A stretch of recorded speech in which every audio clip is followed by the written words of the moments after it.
Hi friend, welcome back to my channel. Friend, इस film की कहानी में हमें साउथ अफ्रीका का जंगल देखने को मिलने वाला है, जहां पर एक फैमिली हमें सरवाइव करते हुए नजर आएगी। अब वो फैमिली उस जंगल से कैसे निकलती है उसके बारे में इस कहानी में जानेंगे। कहानी की शुरुआत में हमें लॉरेन और जैक को दिखाया जाता है, जो कि हस्बैंड वाइफ होते हैं। अब वो अपने सफ़र को कीनिया की तरफ बढ़ा रहे होते हैं, जहाँ पर उसके साथ उसकी फैमिली होती है, अडल्ट, बेटी और बेटा। लड़के का नाम नोहा होता है और लड़की का नाम जोई होता है। जोई का एक बॉयफ्रेंड जो कि इस वेकेशन पे उनके साथ आता है, जिसका नाम बिली है। यहाँ पर वो कीनिया पहुँचते हैं और वहाँ से अब उन्हें लॉज के अंदर जाना होता है। अब वो वहाँ से अपने लॉज की तरफ बढ़ते हैं। वहाँ पर उनका अच्छे से वेलकम किया जाता है। वहाँ पर उनके रूम्स बहुत ही ज़्यादा VIP होते हैं। यहाँ पर जैक के बारे में लॉरेन को पता चलता है कि वो बहुत ही ज़्यादा अपसेट है, बट वो क्यों है वो इस बात के बारे में जानने की कोशिश करती है। जहाँ पर उसके फ़ोन में वो देखती है कि उसकी कंपनी ने उसे निकाल दिया है। यहाँ पर जैक के बारे में पता चलते ही लॉरेन उसके ऊपर बहुत ज़्यादा गुस्सा करती है। वो एक दूसरे के साथ बोलते हैं। यहाँ पर जैक उसे समझाता है कि मेरे सारे पैसे लग चुके हैं और बहुत सारे इंश्योरेंस के भी पैसे लग चुके हैं, तो तुम्हें यहाँ पर बहुत ही संभल कर खर्चा करना होगा। सीन यहाँ से शिफ्ट होता है और अब सुबह होती है। अब उन्हें सफारी के लिए निकलना होता है, जो कि जैक पहले ही कैंसिल कर चुका होता है। जैक ने जब ये पैकेज लिया होता है तो उसमें वो सफारी को कैंसिल कर देता है,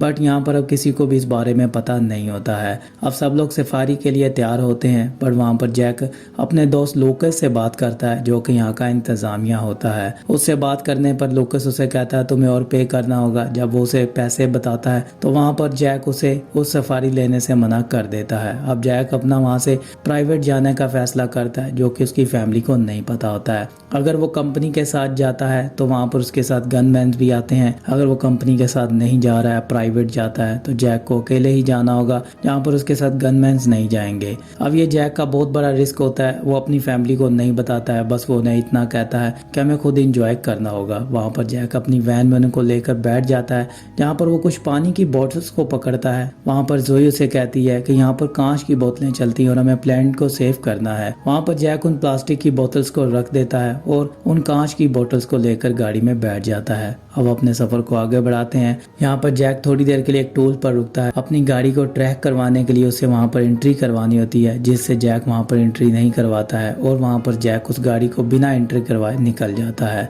अब उसकी गाड़ी की बुकिंग भी नहीं हुई होती है कि जैक जंगल की तरफ गया है, तो वहाँ पर गाड़ी का कोई रिकॉर्ड भी नहीं होता है। जैक अपनी फैमिली को लेकर जंगल की तरफ बढ़ता है। अब उन्हें रेनस को देखना होता है। अब यह ख्वाहिश होती है लॉरेन की, जिसको जैक पूरा करने के लिए रेनस को ढूंढना शुरू करता है, बट वो सफारी के ट्रैक के बारे में नहीं जानता है कि सफारी किस तरफ आता है। वहाँ से जैक उनको किसी तरह लेकर जंगल की तरफ आगे आगे बढ़ा होता है और फाइनली उन्हें एक जगह पर रेनस नजर आ जाता है। यहाँ पर अब ड्राइव नोहा कर रहा होता है, क्योंकि नोहा ने बहुत ही ज्यादा जैक को इंसिस्ट किया होता है कि अब यहाँ पर कोई ट्रैफिक नहीं है, तो आपको मुझे गाड़ी चलाने देनी होगी। वो वैन को फर्स्ट टाइम चला रहा होता है, जिसके बारे में नोहा को कोई ज्यादा नॉलेज नहीं होता है। यहाँ पर रेनस को देखकर लॉरेन बहुत ज्यादा खुश होती है और उसकी वो पिक्चर्स ले रही होती है। वहाँ पर रेनस का एक छोटा सा बच्चा आता है, जिसको देखकर लॉरेन और ज्यादा खुश होती है, बट वो उनकी खुशी ज्यादा देर तक नहीं रहती है और वहाँ पर रेनस को खतरा लगता है कि ये मेरे बच्चे को मारने वाले हैं। तो वहाँ पर रेनस उनकी गाड़ी के ऊपर हमला कर देता है, जिससे बहुत ही बुरी तरह उनकी गाड़ी डैमेज होती है और वहाँ पर जैक भी बहुत ही बुरी तरह जख्मी हो जाता है, क्योंकि उसका सींग जो है वो गाड़ी के आर पार होने के बाद जैक की टांग में लगता है, जिससे जैक की टांग बहुत ज्यादा जख्मी हो जाती है।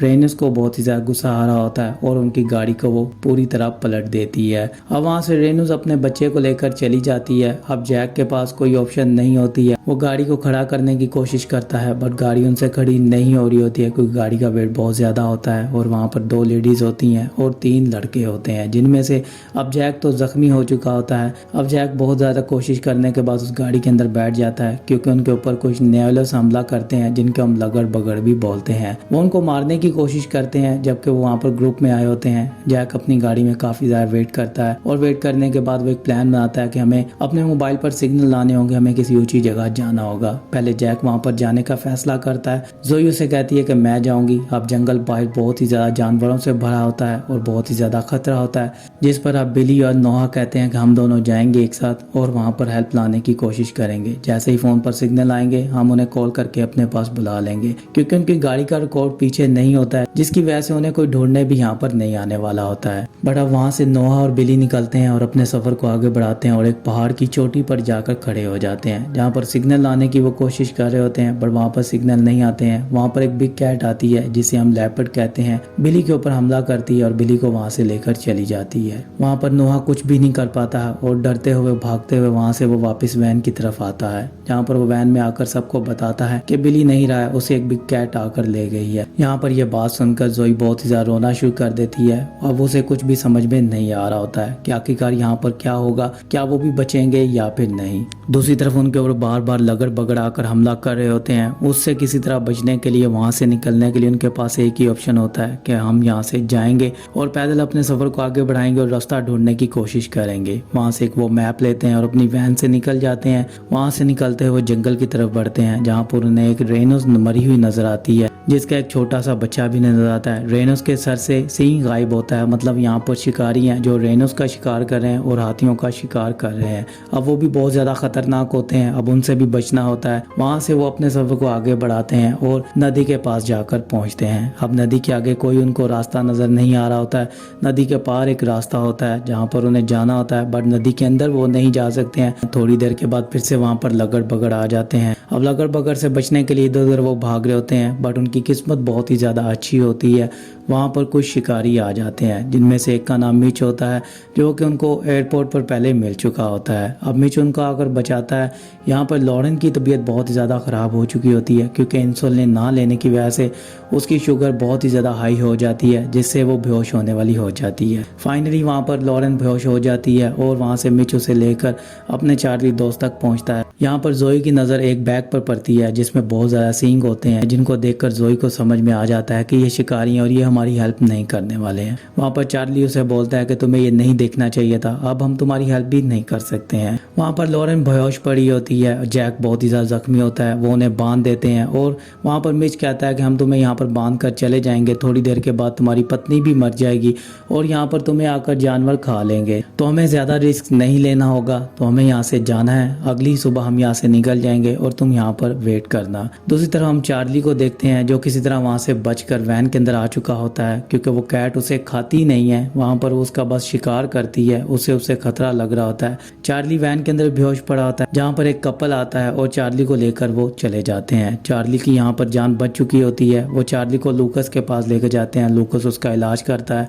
और वहाँ पर वो जैक की फैमिली के बारे में पूछता है, जहाँ पर वो बताता है कि वो यहाँ पर होंगे। वो अब उनको ढूंढना शुरू कर देते हैं। अब एक रेस्क्यू टीम को बुलाया जाता है, जहाँ पर जैक को और उसकी फैमिली को ढूंढने के लिए वो निकल पड़ते हैं। और दूसरी तरफ हम शिकारियों को देखते हैं। वहाँ पर जैक एक प्लान बनाता है और जोई को कहता है तुम्हें ड्राइव करना होगा और तुम्हें अपनी मॉम को लेकर यहाँ से निकलना होगा, वरना तुम लोग यहाँ पर मारे जाओगे। ये हमें जिंदा नहीं छोड़ेंगे, मैं उनको अपनी तरफ लेकर जाऊँगा, मैं यहाँ से भागूंगा और वो सब लोग मेरी तरफ भागेंगे, जहाँ से तुम उस वैन को लोगी और अपनी मॉम को लेकर यहाँ से चली जाओगी। थोड़ी देर के बाद वहाँ से जैक भागता है, सब लोग जैक के पीछे भागते हैं। वहाँ से जोई अपनी मॉम को लेती है और गाड़ी के अंदर बैठ जाते हैं। वहाँ पर वो गाड़ी को स्टार्ट करने की कोशिश करते हैं, गाड़ी स्टार्ट नहीं हो रही होती है। दूसरी तरफ हम जैक को देखते हैं, जहाँ पर उसको गोली मारकर वो मार देते हैं। अब यहाँ पर मिच को इंजन स्टार्ट होने की आवाज़ आती है, जहाँ से वो वापस पीछे की तरफ भागता है। अब वहाँ पर वो देखता है कि जोई वहाँ से भाग रही है, क्योंकि जोई वहाँ से भाग जाती है तो मिच का राज फाश हो जाएगा, दोबारा वो यहाँ पर आकर शिकार नहीं कर पाएगा। अब मिच जोई को रोकने के लिए उसके पीछे भागता है, जहाँ पर चार्ली और मिच उसको पकड़ने की कोशिश कर रहे होते हैं, बट वहाँ पर जोई उनकी गाड़ी को टक्कर मारती है और वो एक दरख्त के अंदर लगते हैं, जहाँ पर उनको बहुत ही बुरी तरह वो जख्मी हो जाते हैं। और वहाँ से अब मिच उतरता है और उसके पास लगड़ बगड़ खड़े होते हैं, जो कि मिच का शिकार कर देते हैं। बट यहाँ पर मिच के जो साथी होते हैं वो जोई का पीछा नहीं छोड़ रहे होते हैं, वो जोई के पीछे ही जा रहे होते हैं। जोई एक जगह जाकर गाड़ी को रोक देती है और अपनी गाड़ी की हेडलाइट्स बंद कर देती है। वहाँ पर जोई को ढूंढते हुए बिली भी पहुंच जाता है, जिनके पास बहुत सारे गार्ड्स होते हैं। अब वो फीमेल गार्ड्स आकर उन शिकारियों को वहाँ पर मार देती है। फाइनली वहाँ पर लॉरेन को इंसुलिन मिलती है, वो भी जिंदा बच जाती है। इसी तरह यहाँ पर ये फैमिली पूरी तरह बच जाती है, बट जैक नहीं बचता है। अगली सुबह हम देखते हैं वहाँ पर जैक के नाम पर एक प्लेट लगती है, जहाँ पर जैक के बारे में बताया जाता है कि उसने रेनोस की जान बचाई है। जितने भी रेनोस अब तक बचे हैं वो जैक की वजह से ही बचे हैं, क्योंकि जैक ने उन शिकारियों को पकड़वाया होता है। सो यहाँ पर इस फिल्म की ऐसे ही एंडिंग हो जाती है। इस फिल्म की स्टोरी जो है वो बेस्ड ऑन ट्रू स्टोरी तो नहीं है, बट इस फिल्म की स्टोरी इतनी है कि यहाँ पर साउथ अफ्रीका में जितने भी शिकारी आते हैं वो रेनोस और हाथियों के शिकार कर चुके हैं, जो कि मिलियंस ऑफ डॉलर्स कमा चुके होते हैं, बट फाइनली वहाँ पर वो उनको पकड़ा जाता है और यहाँ पर शिकार पूरी तरह बैंड कर दिया जाता है। सो ये थी इस फिल्म की कहानी फ्रेंड। अगर आपको वीडियो अच्छी लगी हो तो लाइक कर दें, शेयर कर दें और मेरे चैनल को सब्सक्राइब कर दें।